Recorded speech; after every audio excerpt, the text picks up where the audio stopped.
Ғаламды ғылым билеп тұрса да, адамзат баласының бойына біткен қайсы бір құпиялардың әлі де шешусіз жатқанын білеміз. Тіпті солай мәңгілікке шешілместен кететін де шығар. Заман азып, пенде баласынан парық кеткен. Бүгінгі шақта сондай бір қасиетті кісілер болған екен деп біреулерді сендіре қою да қиын. Бәрі ертегі секілді. Осыдан жарым ғасыр бұрын ғана дүниеден өткен қайсы бір адамдар жайлы әңгімелер бүгінге аңыз болып жетіп жатыр. Ескіден әңгіме қозғайтын көнекөздерде таусылып біткен. Күні кеше ғана Баянауыл жерінде жасап өткен Әліпбайдың ыбырайы жөнінде әңгіме қозғамақ болғанда әуелі осыны ойладық. Күнделікті баспасөзде бақсы балгерлер, емші-домшылар жайлы жазылып жүргенімен, диуаналар дуана жөнінде көп айтыла бермейді. Сосын отырып, осы диуана кім екен деген ойға қаласыз. Сиқыршы ма? Әлде көз байлаушы гипнозшы ма? Болмаса, Алланың ықыласы түсіп ерекше жаратылған жан иесі ме? Бұрынырықта өткен диуаналар жайлы бүгінгі жеткен әңгімелерге құлақ түрсек, бұлар пенделік, дүниетану бірліктен ада, жан дүниесі сәбидей таза, хақтың жолымен ғана жүретін, ерекше жаратылған пенделер секілді. Бақсы, құшынаштар секілді кісі емдеп кәсіп қылмаған, қожа моллалар сияқты дұғасын сатып, тоқты торым алмаған, бөркінің төбесіне үкі тағып, қолына сылдырмақты аса таяқ ұстап, қара жолдың шаңын бұрқыратып, Алла хақ деп жаяулап ел кезіп өткен диуаналар біз білмейтін құпия бір әлемнің елшілері тәріздес. Әліпбайдың диуанасы. Ол кісінің азан шақырып қойған аты Ыбырай болғанымен, ел іші Әліпбайдың диуанасы деп атап кеткен. Бар ғұмыры диуаналықпен өткен ібекең жарықтық жаңа өкімет орнап жатқанда, Алланың ғана тілін аламын деп колхозға мүше болып кірмеген көрінеді. Дегенмен, Ұлы соғысы басталғасын қоғам тіршілігінен оқшау жүретін Ыбырай диуана ауыл советтің төрағасына келіп, басқа шаруаңа жарамаспын, елге қылған көмегім сол болсын, маған пошта тасуды бер, көлігіңнің қажеті жоқ, өзім ақ жеткізіп тұрамын депті. Сөйтіп ібекең пошта тасуға шығады. Баянауылдың күркелісіндегі шежіреші өлкетанушы Нығмет Жәмінұлы ақсақал былай деп әңгімелейді. Әліпбайдың ыбырайы негізі сары қыз қозған, Тоқтас батырдың ұрпағы. Атақты Күреңбай сыншылармен аталас болып келеді. Өздері бір әкеден 10 ұл бір қыз болыпты. Ыбырай диуананың өзі отбасылы болған адам. 3 қызы бар еді, қазір 2 қызынан ұрпақ бар. Соғыстың жүріп жатқан уақытында біздің әке жасы келіп қалған кісі болатын. Бірақ ер азаматтың жоқтығынан Белағаш колхозына басқарма қылып сайлап, сол жерге көшіп келдік. Ол кезде Белағаш пен 1 май 2 колхозға бір ауылдық совет. Соғыс уағының заңы қатал, пошта ауылға күн-бел-күн жетіп тұру керек. Белашағаштан шығып 1 майды басып жүргенде, аудан орталығы Баянауылға дейін 100 шақырым жер. Таңғы намазын оқып, ауылдан жаяулап шығып кеткен диуана сәске түс болмай, аудан орталығы Баянға кетіп, сол жерден поштасын алып, түс ауа Белағашқа қайтып оралады. Күніне 200 шақырым жер жүру деген белгі берік, мақтаулы атыңның өзіне сын. Осыған таң болған ауыл адамдары, әсіресе өзінің туысқандары, балалары кей уақытта диуананың соңынан аңдып, бірге еріп шығады екен.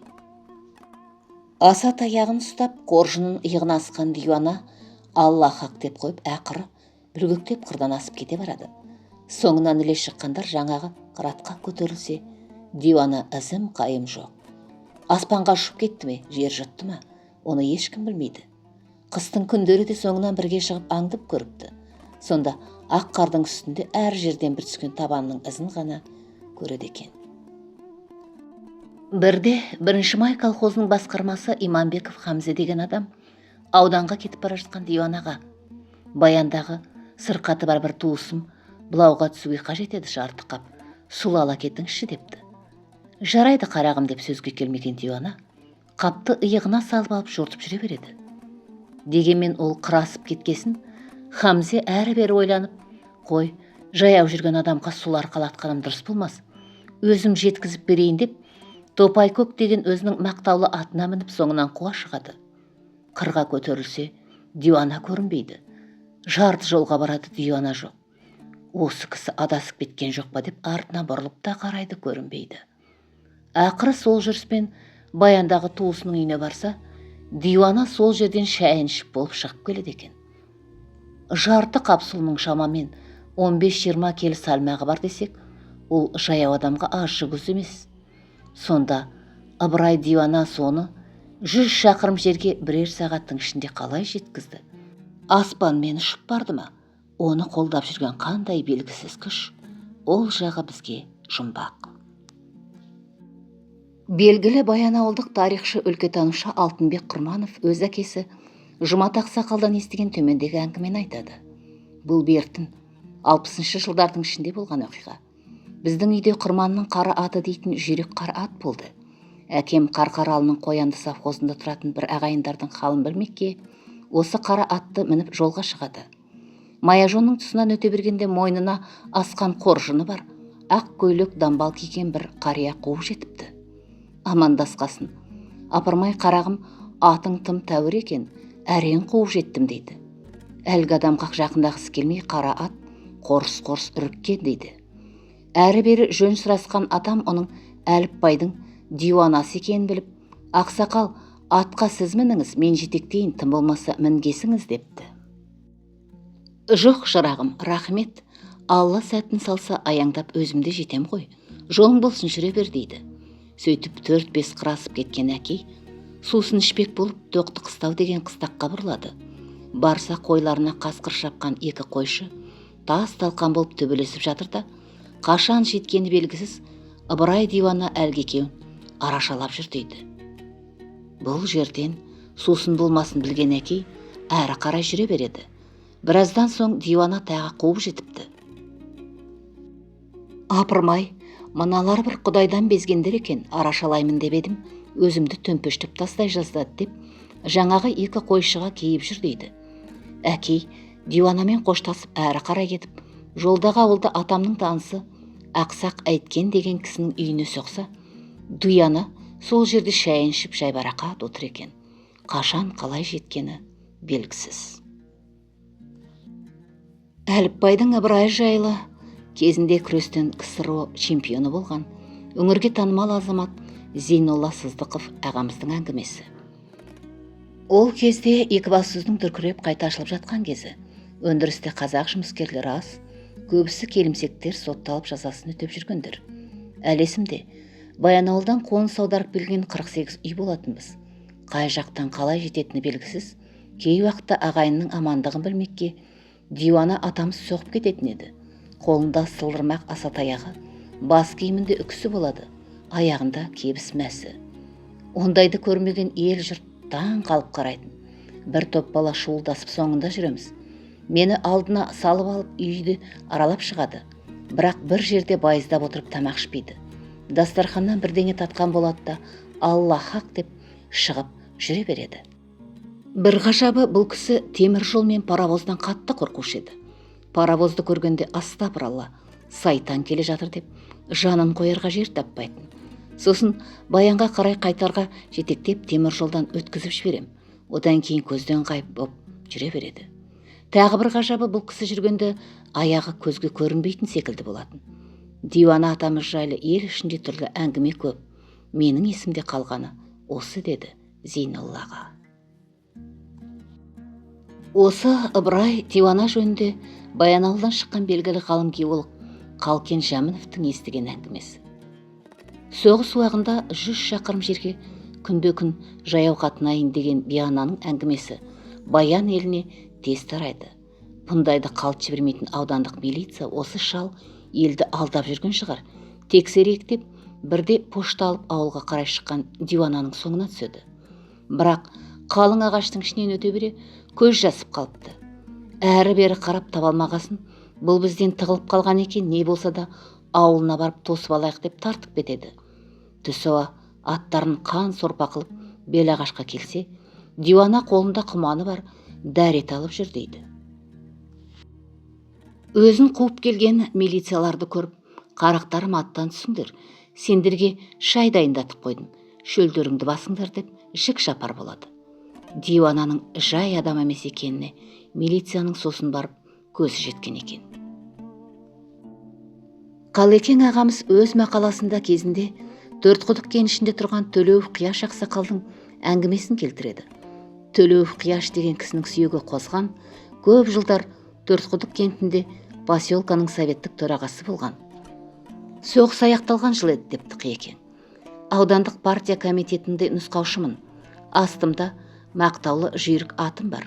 Қазіргі Бірлік ауылының шайланып алып, майқайыңды бетке алып шығып, бір қырдың басында атымды шалдырып тұр едім. Бірлік жақтан бір шыққан шаңды көрдім. Шапқан аттың шаңынан гөрі қоюлау, бірақ шаңдатып келе жатқан ат емес, одан гөрі қарасы шағындау. Ол кезде мотоцикл, машина деген атымен жоқ еді. Апырмау, бұл не шаң болды екен деп қарап тұрмын. Сөйтсем, шаңдатып келе жатқан жаяу адам. Әбден жақындағанда таныдым. Әліпбайдың диуанасы екен. Оң қолында аса таяқ, сол қолында жай таяқ. Аяқ киімін мойнына асып алыпты. Амандасып жөн сұрасқасын диуана атамыз. Ал балам, менімен жарысасың ба деп сұрады. Мінгенім жаман шобыр, сізге жете алам ба деп қалжыңдадым. Бүгінгі жастар атының бір терінде аяйды деп риза болмаған кейіппен жүре берді. Екі қолында екі таяқ, құдды шаңғы тепкен адам секілді. Мен де намысым қосып, атыма міне салып қамшы бастым. Бірақ диуана артына будақ-будақ шаң қалдырып, көзден ғайып болды. Сөйткен Ыбырай Әліпбайдың диуанасы соғыс біткен күні ауылдық советтің төрағасына келіп, ал қарағым, соғысың аяқталды, менің де жұмысым бітті. Енді поштаңа өзің ие бол деп, қоржын тапсырып шығып кетіпті. Қалкең өз мақаласында Ыбырай диуананың ағасының баласы Иман Жұпардың естелігінде келтіреді. Күнбе-күн керекуге барып келетін Ыбырай әкеміз жасы келген соң кеудесі қысып жатып қала беретін болды. Ауылдан ұзап ешқайда шықпайды. Сөйтіп жүргенде бір күні жоқ болып кетті. 2-3 күн оралмағасын астыма әлді ат мініп азық алып іздеп шықтым. Бірнеше күн өтті. Бірақ көрдім білдім дейтіндеген бір адам жоқ. Ақыры шаршап, бір зираттың етегінде дем алып жатыр едім. Молалардың ішінде жүрген әкейді көріп қалдым. Қасына барам дегенше көзден ғайып болды. Содан сол маңайға түнеп, ертесінде ол кісіні қорымның ішінде ұйықтап жатқан жерінен таптым. Өзі әбден жүдеген. Әкеу, қайда жүрсіз? Сізді деп бармаған жерім жоқ деп едім. Мен Алланың тапсырмасын орындап жүрмін. Оны саған білудің қажеті жоқ, деді де қойды. Оның бір апта бойы қайда жүрген, не істегені солай, жұмбақ күйінде қалды деп әңгіме айтады Иман Жапыр марқұм. Әліпбайдың Ыбырай секілді ерекше қасиетке ие адамдарды ел іші ерте уақыттан иесі бар, кісісі бар деп жатады. Яғни бұл адамдардың басқа бір параллельді әлеммен байланысы бар, оларды сол әлеммен жалғастыратын бізге белгісіз бір иесі бар деген сөз. Олар кімдер? Жын-перілер ме? Жындардың да мұсылманы кәпірі болады ма деп жатамыз. Сол мұсылман жындар ма?